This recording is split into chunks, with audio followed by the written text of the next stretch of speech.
Olá, eu sou Aparecida Lollobrigida, professora, psicopedagoga e também hoje proprietária do Espaço Lua Luna na cidade de Conceição do Rio Verde. O que me traz aqui nesse momento é um tema muito importante que eu venho percebendo ao longo da minha profissão, que agora, nos dias atuais, está aumentando muito em algumas questões. Por exemplo, nós temos casos, números, dados, estatísticas que nos mostram que as crianças também estão sofrendo com ansiedade, com depressão, com síndromes, diversas síndromes também, como a síndrome do pânico, entre outras. E trazer esse assunto para esse momento é muito importante, é de mera importância, pois eu posso trazer para vocês algumas atividades que vão auxiliar tanto você mãe, você pai, professores, educadores, profissional tanto da área da educação como da área da saúde. Então essas atividades, elas vão auxiliar pensando na dificuldade que muitos de vocês pais passam no dia a dia. E talvez nem sempre é possível você levar o seu filho a um acompanhamento de terapias, um acompanhamento de psicólogo, de um terapeuta. Então nem sempre todo mundo tem a condição, ou às vezes nem de tempo, ou não mesmo financeira, para estar levando o seu filho para um tratamento específico. Por isso, eu venho aqui hoje mostrar para vocês que é possível sim, que é possível que nós façamos e deixamos algumas estratégias fazer parte do nosso dia a dia. São coisas simples, atividades que você pode fazer durante a sua semana, durante o seu dia, que vai ocupar pouquíssimo tempo do seu dia, para que você possa auxiliar seu filho e para que não haja necessidade dele buscar realmente um especialista. Eu sei muito bem disso, nós percebemos que hoje as escolas elas têm fazendo uma cobrança, elas têm cobrado dos pais e mães um atendimento, um olhar assim muito especializado em relação a algumas dificuldades que essas crianças vêm sofrendo nas escolas. Então, ao final desse momento, o meu objetivo é que você, além de entender, de compreender a importância, de conhecer um pouco mais sobre esse assunto, que você também seja capaz de utilizar essas estratégias de uma forma muito simples, que possa conduzir a sua criança de uma maneira mais equilibrada, né? E consequentemente, você também possa ter uma calma em relação a isso, para que você fique mais tranquilo em relação a isso. Você pode fazer isso na sua casa. Então, nós sabemos que muitos casos, sim, precisam de especialistas, mas tem algumas atividades, tem algumas estratégias que você pode usar na sua própria casa, com os membros da sua família, que certamente vão te auxiliar. É claro que o que eu estou falando é baseado em estudos e pesquisas científicas. Então, nada que irei tratar aqui com vocês são coisas que não são comprovadas cientificamente. Nós temos, por exemplo, vários autores que tratam desse assunto, da saúde, sobre saúde mental, né, sobre as atividades socioemocionais, com uma clareza, com uma certeza de que essas estratégias funcionam e são comprovadas e foram comprovadas. Então, diversas famílias utilizaram dessas estratégias para que pudessem auxiliar os seus filhos. Então, nós temos, por exemplo, Daniel Goleman, que é um autor muito famoso, muito comentado no momento. Ele tem um livro, ele é autor do livro A Inteligência Emocional. Então, o Daniel Goleman, ele fala da importância, né, que a inteligência emocional traz para o ser humano. Então, ele mostra como desenvolver essas habilidades socioemocionais na criança, e tanto no jovem como no adulto. E quando se fala de ser humano, a gente sempre lembra que o ser humano não é somente razão e emoção. Então, muitas vezes, a resposta da razão, aquilo que ele tem como consequência a razão, é inerente sim às suas emoções, porque nós não somos somente razão. Então, tudo que você faz, mesmo que você fale que você é muito racional, a qualquer ação sua é resultante de alguma emoção na origem. Então, o Daniel Goleman trata muito disso, ele faz isso pra gente, ele mostra isso pra gente com muita clareza. Temos também o Mark Brackett, que também fala de como se expressar, como trazer as nossas emoções para que nós tenhamos o bem-estar emocional. Além desses dois, também temos Maurice Elias, que ele é um líder da educação socioemocional, e seu trabalho também concentra-se em integrar práticas eficazes, principalmente para as crianças, no meio, no âmbito familiar. Então, a gente pode notar que hoje em dia, essa demanda vem aumentando, né? No âmbito escolar, nos consultórios, as famílias mesmo, né? Elas pedem muita ajuda em relação a isso, procuram os especialistas. Eu, como psicopedagoga, venho percebendo isso. Obviamente, antes da pandemia, a gente já tinha um número muito crescente de ansiedade, de depressão, né? De síndromes diversas, mas após a pandemia, esse número ele cresceu demasiadamente, cresceu muito. E aí, nós como profissionais, nós precisamos o quê? Atentar-nos em relação a isso, olhar o que realmente nós precisamos fazer, o que talvez da teoria nós consigamos trazer para a prática de uma forma mais simples. Então, nem sempre há necessidade de buscar um especialista.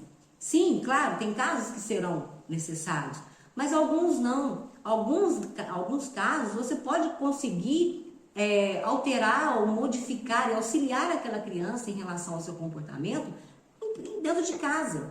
Então, após a pandemia, a gente vê isso aí, acho que todos os profissionais eles vêm falando sobre isso, né? A saúde mental foi muito abalada. Então, nós podemos notar que essas consequências elas vão aparecer, estão aparecendo e a cada dia mais vão resultar assim de várias pessoas com problemas psíquicos, com mais ansiedade, com mais depressão. Então, nós temos vários exemplos disso hoje em dia. Por exemplo, problemas de saúde mental, né? Ansiedade, depressão, essa incerteza, né, que a gente tem diante de algumas situações.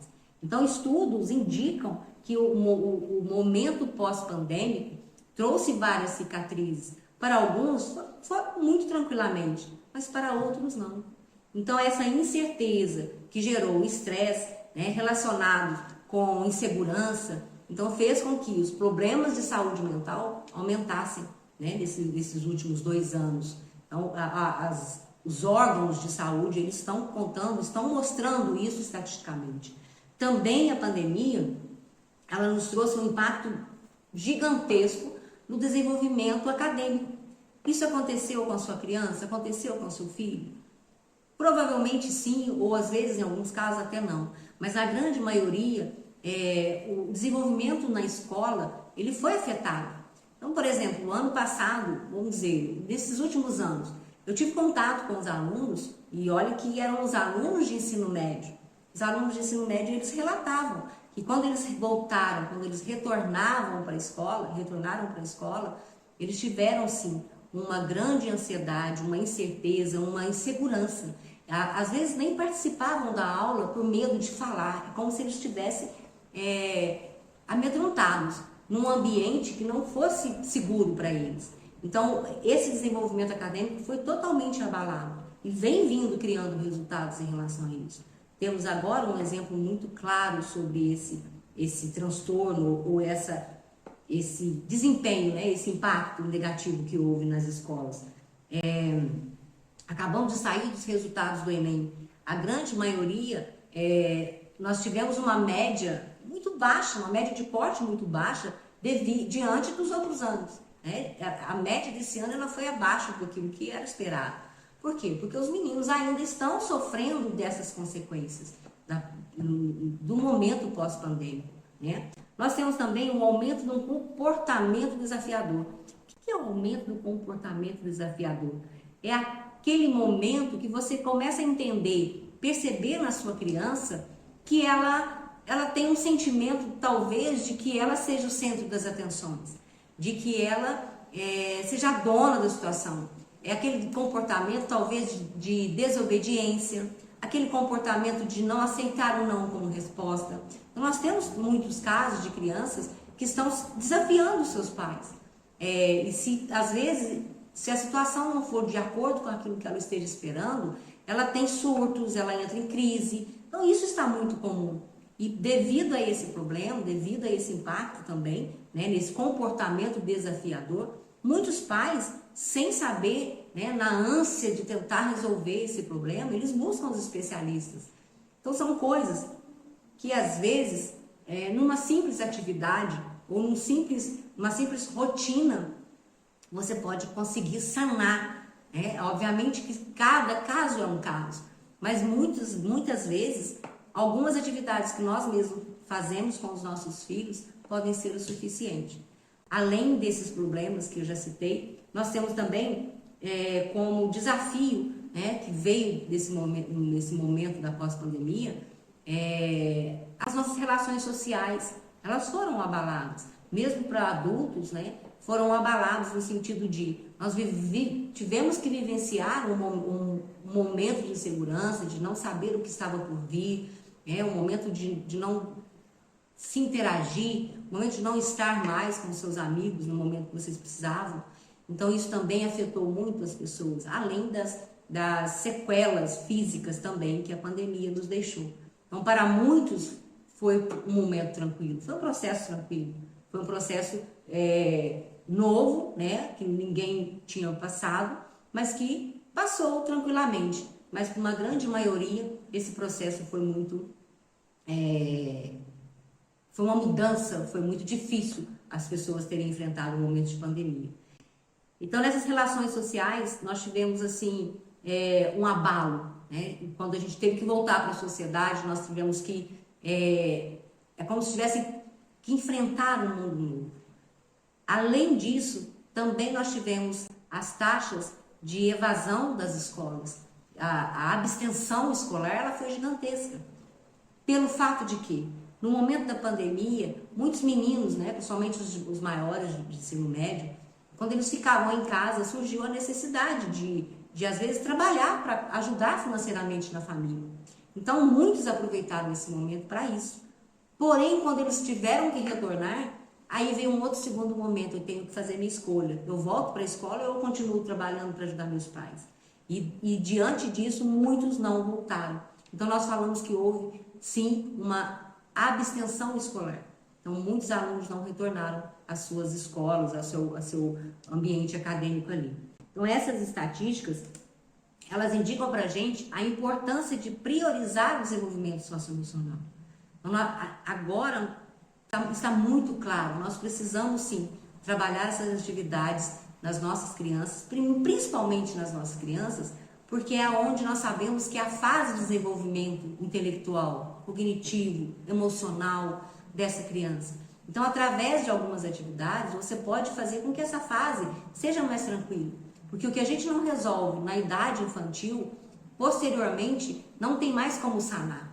Então, se você trata bem o seu filho, se você consegue fazer com que ele passe nessa fase tranquilamente, através de valores, de princípios, de coisas que você consegue, e principalmente de um controle emocional, obviamente você vai ter um jovem seguro, equilibrado e automaticamente um adulto que saiba lidar com as dificuldades que tanto a vida nos oferece.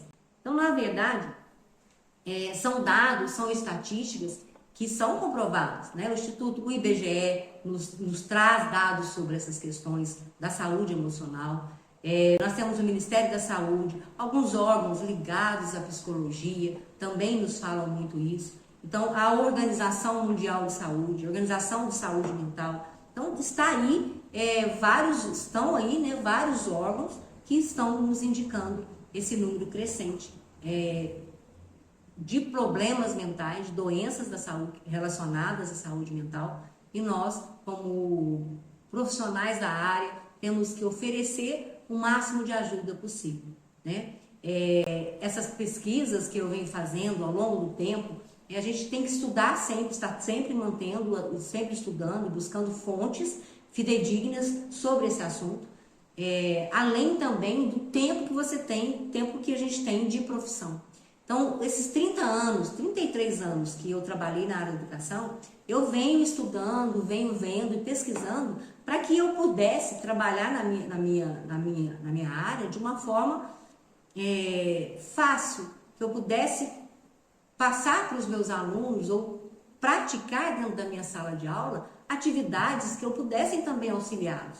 Então, por isso eu sempre estudei muito, sempre pesquisei muito sobre esse assunto, principalmente de comportamento humano, da psicologia, tanto infantil, da psicologia humana, Porque desde criança eu convivi, né, em minha casa, minha mãe também é professora, então desde criança nós conversávamos muito sobre isso. Então é um assunto que fez sempre parte da minha vida. Então ela, quando chegava da escola, ela contava alguns casos que aconteciam, qual o comportamento, o que ela fazia. Então dentro da nossa casa mesmo, isso era muito comum de nós ouvirmos, né? E a saúde mental já era citada, porque o ser humano desde que nasce, ele é um pacote de emoções. Então nós somos movidos a emoções, e isso fez com que ao longo do tempo eu lesse alguns assuntos, alguns temas sobre isso, e mesmo assim, através desse tema eu incorporei essa loucura, essa paixão por trabalhar com pessoas. Então estudei até que me tornei professora. E ao longo desses 33 anos, convivendo com pessoas, desde a educação infantil, ensino fundamental 1, 2, depois finalmente no ensino médio, eu pude ter a possibilidade de fazer com que essas atividades, que todas as atividades, outras atividades que eu pudesse ter estudado ao longo desse tempo, fossem praticadas em sala de aula. E hoje eu tenho a certeza e a convicção de que são resultados positivos. Foram resultados que me direcionaram, né, para ter uma carreira confiável. Então, desde pequena, isso era o meu, como se fosse o meu propósito. E assim, em algum momento da vida, eu tive que fazer uma virada de chave. Eu tive que sair da escola. É como se naquele momento não me bastasse somente a estrutura de uma escola. O sistema, nós sabemos como funciona. Nem sempre a gente tem condição de fazer tudo que é necessário dentro da própria escola. E aí não era uma coisa que era responsabilidade do outro. Passou a ser uma responsabilidade minha, uma necessidade de então sair da escola e trazer aqui para o espaço alguns trabalhos, alguma coisa que essa experiência pudesse para agregar, para somar também nessa minha jornada em relação à educação. Então, a minha paixão é essa, é traduzir a teoria em prática e realmente perceber que isso vale a pena, que ela vale a pena, que o estudo e as pesquisas nos dão um norte para que como nós possamos trabalhar com as pessoas, né? Como nós possamos trabalhar com os jovens, com as crianças. E agora, especificamente, eu trato desse tema sobre a abordagem das atividades socioemocionais na idade infantil. Então, esse momento de virada foi muito importante. E eu sei o quanto importante é para você, pai, mãe, se sentir tranquilo em relação à criação dos seus filhos. Nem sempre a gente sabe o que é certo, o que é errado. E temos, às vezes, a sensação de estarmos sozinhos. Muitas vezes a gente fala, puxa, será que eu estou fazendo é certo? Será que o que eu estou fazendo é o errado? Eu preciso de ajuda? Não, de repente sou só eu que não estou conseguindo. Não é. É uma coisa muito recorrente. O que vem acontecendo nas famílias hoje é muito recorrente. E advindo também do uso excessivo das telas, da tecnologia, que é uma coisa que nós não conseguimos tirar mais, porque é uma geração tecnológica, uma geração que é ligada à tecnologia, mas que a gente talvez nós não estamos encontrando talvez o ponto de equilíbrio. E como nós podemos encontrar o ponto de equilíbrio para que os nossos filhos fiquem menos tempo nas telas? Nós temos que dar a eles, oferecer a eles novas oportunidades, para que seja pelo menos 1 hora sem a tela, já vai fazer uma diferença muito grande na vida deles. Por isso, a importância de algumas atividades práticas, simples, na vida de qualquer família. Isso certamente irá auxiliá-los nesse momento, às vezes, tão importante aí de desenvolvimento da sua criança. Então, eu sei como isso é importante, né? Então, eu sou comprometida com isso e eu gostaria de tornar, nesse momento, para vocês, uma experiência enriquecedora. É óbvio que não fazemos milagres, não temos uma resposta pronta para tudo, mas eu tenho certeza que se vocês conseguirem fazer algumas dessas atividades com uma certa rotina, obviamente, ou quase certeza que vocês terão alguns resultados positivos. Então eu vou dar para vocês alguns exemplos. Hoje eu vou citar para vocês 3 exemplos de 3 atividades que são possíveis. Você pode começar fazendo no seu âmbito familiar e que talvez, ou certamente você terá um bom resultado. Obviamente, a palavra rotina. Se você fizer um dia e largar de fazer e não fazer mais, não vai fazer diferença na sua vida. Mas aquilo que a gente tem persistência, certamente você vai conseguir fazer. Então, vou dar 3 exemplos. A primeira atividade, ela é muito simples. Você vai pegar um cartão, vamos denominar essa atividade de cartões das emoções. Você vai pegar um pequeno cartão e nesse cartão você vai combinar com os membros da sua família que eles vão escrever ali um agradecimento a qualquer outro membro da família. Então, por exemplo, seu filho vai escrever: hoje eu quero agradecer o papai porque ele arrumou um brinquedo meu que havia quebrado. Outro membro: eu quero agradecer a minha mamãe porque hoje ela fez uma comida muito gostosa. Coisa simples, do dia a dia. Então, naquele momento, a sua criança escreve, ou você e todos os membros da família, escrevem naquele cartãozinho ali e separam um horário do dia, para quê? Para que vocês possam discutir sobre os agradecimentos, mostrar para que cada um, que um está agradecendo ao outro. Então, ao longo do tempo, vocês vão perceber que houve uma mudança positiva no convívio familiar. O clima da família vai melhorar, o clima da casa melhora, né? Consequentemente, as expressões de gratidão, elas criam esse ambiente favorável da sua família. Segunda atividade, trabalhar a hora da conexão. Essa hora da conexão, ela pode ser feita uma vez por semana? Sim. O que é a hora da conexão? É que nesse momento você vai marcar um horário e fazer com que as pessoas ali da sua casa compartilhem as suas emoções. Como foi meu dia hoje? Ou essa semana não estou bem, aconteceu alguma coisa, estou feliz, estou triste, obtive algum sucesso em alguma coisa, qual o desafio que está por vir na minha vida, alguma coisa relacionada ali que você pode dividir com o seu filho, com a sua filha, entre vocês ali da família, certo? Então, essa hora da conexão, ela é importantíssima também. 1 hora da conexão. Obviamente, em 1 hora, se você tem 4 pessoas da família, você não vai gastar muito tempo ali, né, conversando com seus filhos.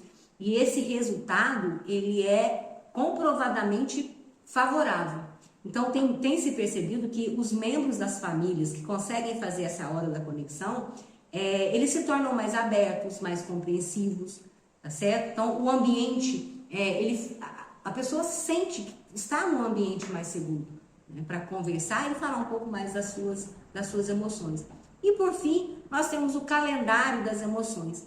Talvez um pouco mais individualizado, você vai oferecer para cada membro da família ali um calendário. E diariamente essa pessoa, esse membro, vai escrever ali como foi o seu dia, que emoção ele teve, como que foi, o que aconteceu. Uma coisa muito simples.